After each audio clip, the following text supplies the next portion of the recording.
আলস্য আপনার আরো একটা অত্যন্ত বড় শত্রু, যা আপনার মনের মধ্যে বসবাস করে আর ধীরে ধীরে আপনার কার্য শরীরের একটা অংশ হয়ে ওঠে। সব কাজে দেরি করিয়ে দেয়, সবকিছু নষ্ট করে দিতে পারে এই আলস্য। এই কাজ আজকে হলো না, কোনো ব্যাপার নয়, কালকে করে নেব। প্রকৃতি আমাদের এটা শেখায় না। ভেবে দেখুন, যদি সূর্য এটা ভাবে যে কাল উদিত হব না, কিছুদিন পরে উদয় হব, তাহলে কি হবে? সমগ্র পৃথিবীর বিনাশ হয়ে যাবে, ঠিক কি না? দেখুন, এই আলস্য নিয়ে খুব সুন্দর একটা কথা আছে, আলস্যস্য কুতো বিদ্যা। অর্থাৎ যিনি অলস হয়ে বসে থাকেন তিনি বিদ্যা লাভ করেন না, জ্ঞান লাভ করেন না, আর জ্ঞান না থাকলে তিনি ধন অর্জন করতে পারেন না। তার জীবনে সুখ স্বাচ্ছন্দ্যের অভাব থাকে, বন্ধুর অভাব থাকে। যেখানে সুখ স্বাচ্ছন্দ্য নেই, মিত্র নেই, আপনজন নেই, জ্ঞান নেই, সেখানে আনন্দ কিভাবে বাস করতে পারে? সেই জন্য কথায় আছে, যিনি কর্ম করেন তিনি এই সংসারে যে কোনো সুখ স্বাচ্ছন্দ্য ভোগ করতে পারেন। তাই কর্ম করুন, সময়কে সম্মান করুন, আর এই আলস্যের উপর বিজয় লাভ করুন। আর আমার সাথে ভালোবেসে বলুন, রাধা রাধা। জীবনে যদি আপনি বন্ধু লাভ করতে চান, তাহলে আপনাকে অনেকগুলো কাজ করতে হবে। প্রথমে একজন যোগ্য পাত্র সন্ধান করতে হবে, তারপর তার সাথে সময় কাটাতে হবে, সুখ দুঃখে তার সাথে থাকতে হবে, তবে গিয়ে সে বন্ধু হবে। কিন্তু যদি আপনি শত্রু খুঁজতে চান, তাহলে কোথাও যাওয়ার দরকার নেই, কারণ আপনার সব থেকে বড় শত্রু আর কোথাও নেই, আপনারই মনের মধ্যে, আপনার চেতনায় রয়েছে। ক্রোধ, মোহ, লোভ, কাম, মদ, মাৎসর্য। এমন 6 সব থেকে বড় শত্রু, যা আপনার আগামী 7 জন্ম নষ্ট করে দিতে পারে, যদি আপনি এদের না সামলাতে পারেন। এবার এদের সাথে যদি যুদ্ধ করতে হয়, তাহলে একটা মহাভারতের মতো দেখুন, যেখানে অর্জুনও আপনি আর কৃষ্ণও সেই আপনি। কারণ এই যুদ্ধ আর অন্য কারোর সাথে নয়, বরং নিজের সাথে। এগুলো অন্তর মনের যুদ্ধ, আর এটা জয় করা যেতে পারে নিয়ন্ত্রণ এবং অনবরত চেষ্টার দ্বারা। তাই এটাই করুন, এই 6 শত্রুকে পরাজিত করুন এবং আমার সাথে ভালোবেসে বলুন, রাধা রাধা। বেশিরভাগ মানুষই এই কথা জানেন যে আমাদের শরীর 5টি তত্ত্ব দ্বারা নির্মিত, যাকে আমরা পঞ্চতত্ত্ব বলি: জল, অগ্নি, বায়ু, ধরিত্রী এবং আকাশ। এবার এই কথা আমরা সকলে জানি, কিন্তু এগুলোর সাথে কিছু গুণ জড়িয়ে রয়েছে যেগুলো আমরা দেখতে পাই না। যদি এই গুণগুলি আমরা আত্মসাৎ করতে শিখে যাই, তাহলে সাক্ষাৎ পরমেশ্বরের দর্শন আমরা পেতে পারি। যদি কথা বলি প্রথম তত্ত্বের, জলের কথা, জল যা প্রত্যেক জ্বলনকে শীতলতা প্রদান করে। এই জলকে দেখুন, যা শুধু প্রবাহিত হতে জানে, থামতে জানে না।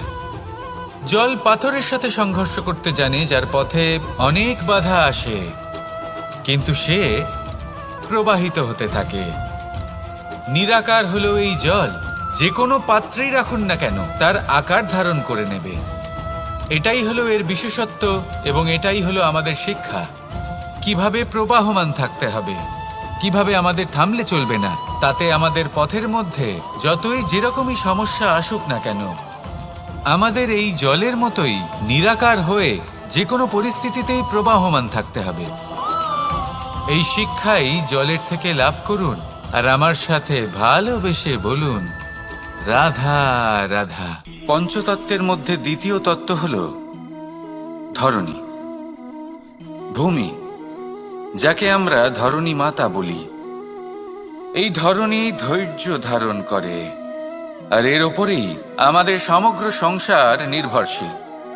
কারণ এই ভূমি সহ্য ক্ষমতা রাখে, এর সহ্য ক্ষমতা হলো অপরিসীম। সন্তান যতই আঘাত প্রদান করুক না কেন প্রেম পূর্বক সহ্য করে, আর তার বদলে অমূল্য রত্ন প্রদান করে। সন্তান যদি হাল চালায় তাহলে তার বদলে তাকে অন্ন প্রদান করে। এটাই হলো ধরনী। এবার এর থেকে আমরা কি শিক্ষা পেতে পারি? এটাই যে কারোর জন্য কিছু করা বা কাউকে কিছু দেওয়া মনে কোনো কামনা ছাড়াই। আর এই কথাটা বুঝে যান, যদি কারোর জন্য কামনা না রেখে বা কোনো পাওয়ার আশা না রেখে কারোর জন্য কিছু করেন বা কারোকে কিছু দেন, যদি এটা আপনি শিখতে পারেন তবে আপনি ভালোবাসতে শিখে গেছেন। আর সেই জন্যই এই ধরিত্রীকে মাতা বলা হয়। কারণ মাতা শুধু উনি নন যিনি গর্ভে সন্তানকে ধারণ করেন, মাতা তো উনিও যিনি জীবন বাঁচতে শেখান, যিনি জীবন বাঁচার উদাহরণ প্রদান করেন। তাহলে ধরনীর থেকে এই নিঃস্বার্থ ভাব শিখুন, নিঃস্বার্থ ভালোবাসা শিখুন, আর এই ভালোবাসার সাথেই বলুন রাধা রাধা। বায়ু পঞ্চতত্ত্বের মধ্যে তৃতীয় তত্ত্ব। কেউ একে সমীর বলে, আবার কেউ একে পবন বলে। প্রথম কথা হলো এটাই যে এই বায়ু আমাদের জীবন দান করে প্রতিদিন, প্রত্যেক মুহূর্তে। এই বায়ুর কারণেই আমরা নিঃশ্বাস নিতে পারি, জীবিত থাকতে পারি। এই বায়ুই হলো সেই যা সকল মেঘেদের একত্রিত করে একটি স্থানে আর বর্ষা ঘটায়। আর এই বর্ষার কারণেই এই ধরিত্রীতে অন্ন উৎপন্ন হয়। এই বায়ুকে দেখুন, কখনো এতটা সৌম্য যে আপনার কোনোই তফাৎ বোধ হয় না, আর কখনো কখনো এমন রূপ ধারণ করে ফেলে যে অনেক বড় বড় পর্বতের আকার পর্যন্ত বদলে ফেলে। এটাই হলো বায়ুর বিশেষত্ব। বায়ু শেখায় যে সময়ের সাথে সাথে বইতে থাকো, সকলকে জীবন দান করো, সকলকে সাহায্য করো, কিন্তু যখন বিপদ সামনে আসবে তখন দৃঢ় হয়ে সম্মুখীন হও। বাধা অনুযায়ী নিজেকে গড়ে নিতে হবে, আর কখন কতটা কঠোর হতে হবে আর কখন কতটা সৌম্য হতে হবে এটা বায়ুকে দেখে শিখুন, আর আমার সাথে ভালোবেসে বলুন রাধা রাধা। অগ্নি চতুর্থ তত্ত্ব, সব থেকে বেশি গুরুত্বপূর্ণ কিন্তু তার থেকেও বেশি ভয়াবহ। কখনো অগ্নিকে নিয়ন্ত্রিত রূপে উনুনে জ্বলতে দেখেছেন? এই অগ্নি আমাদের খাবার বানাতে সাহায্য করে, যা আমাদের শক্তি প্রদান করে। কিন্তু এই অগ্নি যখন বিচলিত হয়ে, অনিয়ন্ত্রিত হয়ে কোনো বনের আগুন হয়ে ওঠে, তখন মহা বিনাশ ঘটে যায়। আপনারই অন্তরের ঊর্জা হলো এই অগ্নি। এটা আপনার শক্তিও, আপনার ক্রোধ। একে ব্যবহার কিভাবে করবেন তা আপনারই হাতে। যদি কোনো ব্যক্তি নিজের অন্তরের এই ঊর্জাকে ব্যবহার করেন শক্তির রূপে, তাহলে সে বিকাশ ঘটাতে পারে, নির্মাণ ঘটাতে পারে। কিন্তু যদি কোনো ব্যক্তি তার অন্তরের ঊর্জাকে বিধ্বংসী অস্ত্র বানিয়ে ফেলেন, তাহলে নিশ্চিত রূপে মহা বিনাশ ঘটতে পারে, যাতে বিনাশ তারও অবশ্যই হবে। অনেক বছর পূর্বে এমনই এক আগুনের দ্বারা এই সুন্দর পৃথিবীর নির্মাণ হয়েছিল, আর অনেক বছর পূর্বে এমন এক আগুনেই সমস্ত জীব এবং সংসার বিলুপ্ত হয়ে গেছিল। এবার আপনি আপনার অন্তরের ঊর্জা দ্বারা বিনাশ ঘটাতে চান নাকি নির্মাণ ঘটাতে চান, সেই সিদ্ধান্ত আপনারই। আসুন আমার সাথে ভালোবেসে বলুন রাধা রাধা। পঞ্চম তত্ত্ব, আকাশ নব ব্যোম। আসলে কোনো ভ্রম নাকি সত্য? ভ্রম তো হতে পারে না, কারণ ভ্রমের মধ্যে কেউ বাঁচতেই পারে না। আর যদি সত্য হয় তাহলে এতটাই বিশাল যে আমাদের চোখের থেকে, আমাদের ইন্দ্রিয়ের থেকে, আমাদের মস্তিষ্কের থেকে, আমাদের চিন্তা ভাবনার থেকেও অনেক ঊর্ধ্বে, যাকে আমরা বুঝতেই পারি না। এটা যতটাই বিশাল আকার ঠিক ততটাই সরল। এই আকাশ যতই অন্ধকারাচ্ছন্ন ততটাই আলোর প্রকাশ প্রদান করে থাকে। দেখতে গেলে এ হলো জীবনের সঞ্চালক, কিন্তু যদি ক্রুদ্ধ হয়ে যায় তাহলে প্রাণ কেড়ে নিতেও দ্বিধা বোধ করে না। এই আকাশ শুধুমাত্র পৃথিবী লোক নয়, বরং এই সমগ্র ব্রহ্মাণ্ডকে, এই সমগ্র সৃষ্টিকে, এর প্রত্যেকটা তারাকে, প্রত্যেকটা গ্রহকে একটা বিশেষ স্থান প্রদান করে। এর নিজের কোনোই অস্তিত্ব নেই, কিন্তু সকলকে অস্তিত্ব প্রদান করে। এটাই হলো এই আকাশের মাহাত্ম্য। এই আকাশে হলো মাহাত্ম্যের প্রতিরূপ, যা আমাদের ভাবনা দ্বারা উৎপন্ন হয়। আপনিও আকাশের মতো এই বোধকে আপন করে নিন। আপনার জীবনও আকাশের মতন মহান এবং বিশাল হয়ে উঠবে। আর তখনই মন সুপ্রসন্ন হয়ে বলবে, রাধা রাধা। কাম, তৃতীয় পুরুষার্থ। এবার অধিকাংশ মানুষই কাম বলতে বিলাসিতা, বাসনা, লালসা মনে করে ফেলে। আসলে এমন কিছুই নয়। কামের বাস্তবিক অর্থ কি? কামের বাস্তবিক অর্থ হল কামনা। প্রতিটা ব্যক্তি, প্রতিটা মানুষ, প্রতিটা জীব এই সংসারে কোনো না কোনো বিশেষ কারণে আসে। সেই কারণকে পূর্ণ করার জন্য কর্ম করাকে কাম বলে। এখন সেটা সবার জন্য ভিন্ন হতে পারে। কারোর কাছে সেটা জ্ঞান অর্জন করা হতে পারে, আবার কারোর কাছে নির্মাণ করা হতে পারে। কারোর জন্য পরিবারকে সঞ্চালন করা হতে পারে, আবার কারোর জন্য এই সংসার থেকে পাপ দূর করা হতে পারে। কিন্তু সবথেকে গুরুত্বপূর্ণ হলো যে মানুষ যেন নিজের কর্ম ঠিক করে করে, সম্পূর্ণ যত্ন নিয়ে করে। তৃতীয় পুরুষার্থ মানে এই কাম। এটার অনুচিত অর্থ নিজেকে বোঝানো মানেই সমগ্র জীবনকে অর্থহীন করে দেওয়া। তাই প্রেম দ্বারা আপনার এই সংসারে আসার কারণটাকে অনুসন্ধান করুন, আর এই প্রেমের সাথেই বলুন, রাধা রাধা। এবার এই পুরুষার্থের বিষয়ে আপনারা অবশ্যই শুনেছেন, মোক্ষ, চতুর্থ পুরুষার্থ। আপনারা কি জানেন এই মোক্ষ আসলে কি? ধর্ম, অর্থ, কামনার পালন করতে করতে মৃত্যু লাভ করা, এটাই কি মোক্ষ? না, মোক্ষ হলো সেটাই যা জন্ম এবং মৃত্যুর ঊর্ধ্বে। প্রত্যেক ব্যক্তি, প্রত্যেক জীবই সংসারে কোনো না কোনো বিশেষ প্রয়োজনে আসে। ধর্মপথে, সৎপথে অর্থ উপার্জন করা, প্রয়োজনকে পূর্ণ করার চেষ্টা করতে করতে সেই প্রয়োজনকে পূর্ণ করা তাকে মুক্তির পথে নিয়ে যায়, যা হলো মোক্ষ। যদি এই মোক্ষ লাভ না হয় তাহলে মানুষ জন্ম এবং মৃত্যুর এই চক্রে বারবার ফিরে আসবে। তাই নিঃস্বার্থভাবে সদ্ভাব নিয়ে কর্ম করুন, সকলকে ভালোবাসুন, আর আমার সাথে বলুন, রাধা রাধা। মানুষ বড়ই বিচিত্র প্রাণী। অধিক থেকে অধিকতর ধন লাভ করার চেষ্টায় নিজের শরীরকে নষ্ট করে ফেলেন, নিজের শক্তি হারিয়ে ফেলেন, নিজের সামর্থ্য হারিয়ে ফেলেন। আর যে ধন লাভ করেন সেটা কোথায় যায়? সেই শক্তি, সেই সামর্থ্যকে আবার ফিরে পাওয়ার জন্য। আর কিছু মানুষ জীবন এমনভাবে যাপন করেন যেন তা কখনোই শেষ হবে না, কিন্তু শেষ তো সবারই হবে। আর যখনই শেষটা কাছে চলে আসে তখন মানুষ এটা বুঝতে পারেন যে সে জীবনকে উপভোগ করেননি। তার কারণটা কি? লালসা। এই লালসা জন্ম দেয় লোভকে, আর এই লোভ জন্ম দেয় আপনারই বিনাশকে। সেই জন্য আজ আপনার কাছে যা কিছু আছে, যেমনটা আছে, তার সাথে জীবন যাপন করুন, পূর্ণরূপে যাপন করুন। আপনার কাছে যতই ধন, শক্তি, মান থাকুক, তা সবার মধ্যে ভাগ করতে শিখুন। ভাগ করলে ভালোবাসা বাড়ে, আর এই ভালোবাসা দ্বারা জীবন আরো সুখময় হয়ে ওঠে। তাহলে আসুন আর আমার সাথে ভালোবেসে বলুন, রাধা রাধা।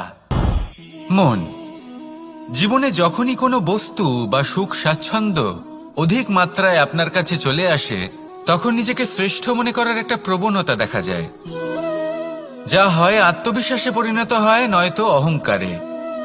এবার আত্মবিশ্বাস আর অহংকারের মধ্যে অনেক বড় পার্থক্য রয়েছে। আমি এটা করতে পারি, আমি ওটাও করতে পারি। এ হলো আত্মবিশ্বাস। শুধুমাত্র আমি এটা করতে পারি, শুধুমাত্র আমি ওটাও করতে পারি, আমি হলাম সর্বশ্রেষ্ঠ, এটা হলো অহংকার। এবার এই অহংকার এর ধ্বনি অনেক দূর প্রবাহিত হয়, আর এর প্রহার সর্বপ্রথম আপনাকে বিপর্যস্ত করে। এবার এই অহংকার এর বিপরীত শব্দ হলো বিনয়, অর্থাৎ নিজের ঊর্ধ্বে উঠে অন্যের বিষয়ে ভাবনা চিন্তা করা, সংসারের বিষয়ে ভাবা। এই বিনয়ী হবার চেষ্টা করুন, একের থেকে অনেক হওয়ার চেষ্টা করুন এবং একসাথে থাকার চেষ্টা করুন। নিশ্চিত রূপেই আপনি বিকাশের কারণ হবেন। মত্ততা থেকে নিজেকে দূরে রাখুন, অহংকার থেকে নিজেকে দূরে রাখুন। এই মন প্রসন্ন হয়ে বলবে, রাধা রাধা। জীবনে যখন কোনো ব্যক্তি নিজের লক্ষ্য প্রাপ্তির জন্য নিরন্তর পরিশ্রম করতে থাকেন, চেষ্টা করতে থাকেন, তখন তিনি কষ্ট অনুভব করেন, কখনো শারীরিক কষ্ট, কখনো মানসিক কষ্ট। এবার উনি এটা ভাবতে থাকেন যে আমি কি উচিত করছি নাকি অনুচিত করছি। কারণ অন্যদিকে এমন একজন ব্যক্তিও আছেন যিনি একদমই পরিশ্রম চেষ্টা করছেন না। তিনি মদিরা পান করেন, বিলাসিতায় জীবন কাটান, অলস প্রকৃতির হয়ে ওঠেন, নিদ্রাতে বিলীন হয়ে থাকেন আর ভাবেন যে তিনি সুখ লাভ করছেন। কিন্তু এরকম কেন হয়? কারণ যখন আমরা সৎ পথে থাকি, উচিত পথে চলি, লক্ষ্য প্রাপ্ত করার জন্য চেষ্টা করতে থাকি, তখন আমাদের ভেতরে থাকা নেতিবাচক শক্তি এবং পাপ এই দেহকে ত্যাগ করে দেয়।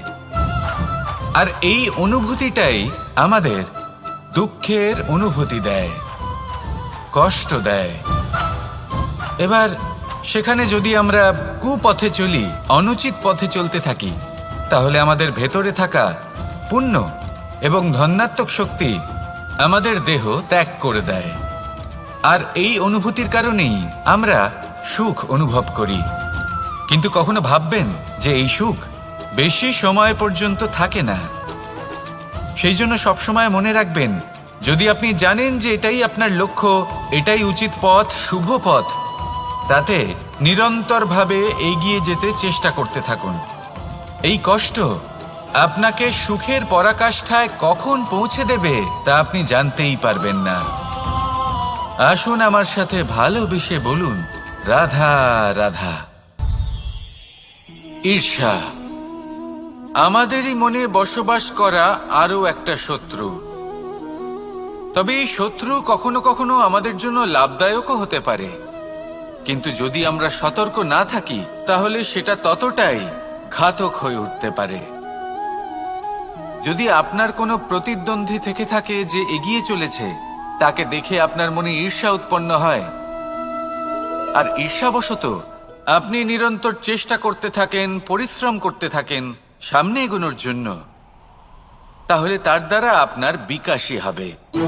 কিন্তু যদি আপনি নিজের বিরোধীকে শেষ করতে দেওয়ার জন্য অগ্রসর হন, তাকে বিনাশ করার জন্য অগ্রসর হন, তাহলে এই ঈর্ষা প্রথমে আপনার বিনাশ অবশ্যই করবে। একটা কথা আছে, এটা পশু প্রবৃত্তি, আপনি শুধুই নিজের বিকাশের কথা ভাববেন। তিনিই হলেন প্রকৃত মানুষ, যিনি অন্য মানুষের জন্য প্রাণও দিতে পারেন। এই ঈর্ষা যদি আপনাকে বিকাশের পথে নিয়ে যেতে পারে তাহলে খুবই ভালো। যদি আপনাকে অন্য কাউকে বিনাশ করে দেওয়ার পথে অগ্রসর করে, তাহলে তার থেকে দূরে থাকাই ভালো। যেমন ধরুন, আপনার কাছে একটা সূচ আছে, যার দ্বারা আপনি ছেঁড়া কাপড়ও সেলাই করতে পারবেন বা অন্য কারোর পাত্রে ছিদ্রও করে দিতে পারবেন। আপনি কি চাইবেন, নিজের বিকাশ নাকি অন্য কারোর বিনাশ? সিদ্ধান্ত আপনারই। আসুন আর আমার সাথে ভালোবেসে বলুন, রাধা রাধা। বিষ এবং অমৃত, এর ভিত্তিতেই সংসার চক্র চলতে থাকে। যখন সমুদ্র মন্থন হয়েছিল তখন এই দুই প্রাপ্ত হয়েছিল। প্রথমে বিষ পাওয়া গেল, তারপর অমৃত। জীবন মন্থন করলেও এগুলো লাভ করা যায়। এবার এই যে বিষ, তা হলো অমৃতের থেকে অনেক বেশি শক্তিশালী এবং সেই জন্যই অনেক বেশি ঘাতকও। এবার বোঝার চেষ্টা করি এই বিষ আসলে কি। যে কোনো বস্তু বা কোনো ভাব যদি মাত্রার থেকে বেশি পরিমাণে আপনার কাছে থাকে, প্রয়োজনের থেকে বেশি আপনার কাছে থাকে, তাহলে সেটা আপনার কাছে বিষ সমান হতে পারে। তা সে ধন হোক, শক্তি হোক, সম্মান হোক, ইত্যাদি ইত্যাদি। যদি আপনার কাছে এমন কিছু থেকে থাকে যা মাত্রার থেকে বেশি পরিমাণে আপনার কাছে আছে, তাহলে তাকে ভাগ করতে শিখুন। যদি আপনি ভাগ করতে শিখে যান, তাহলে এই বিষই আপনার জন্য অমৃতে পরিণত হবে, আর তাদের কাছেও অমৃত সমান হয়ে উঠবে যাদের এই সাহায্যের প্রয়োজন।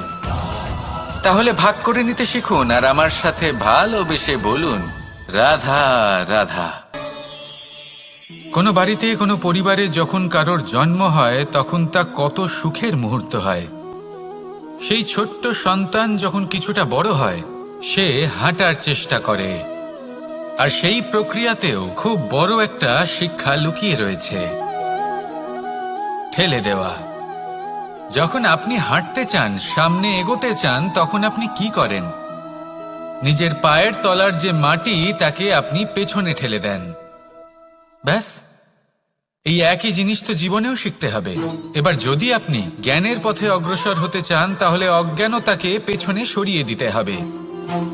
যদি আপনি প্রকাশের দিকে এগোতে চান, তাহলে অন্ধকারকে পেছনে সরিয়ে দিতে হবে। যদি আপনি ভবিষ্যতে সফল হতে চান, তাহলে অতীতের যে অসফলতাগুলিকে পেছনে সরিয়ে দিতে হবে।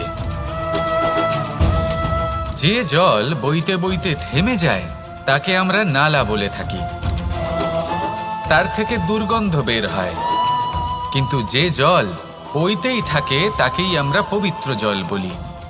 তাহলে আপনিও কর্ম করতে থাকুন, কখনো থামবেন না, আর আমার সাথে ভালোবেসে বলুন, রাধা রাধা। যোগাসন। যোগাসনে আসন অত্যন্ত গুরুত্বপূর্ণ। এবার আমি বলবো সবথেকে শ্রেষ্ঠ আসন কোনটি। আশ্বাস।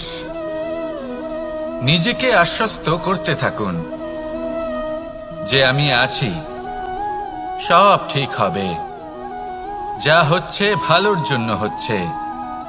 এই আশ্বাস আপনাকে জীবনে এমন ধনাত্মক বিশ্বাস দেবে যে আপনি বড় বড় সমস্যার সমাধান করতে পারবেন।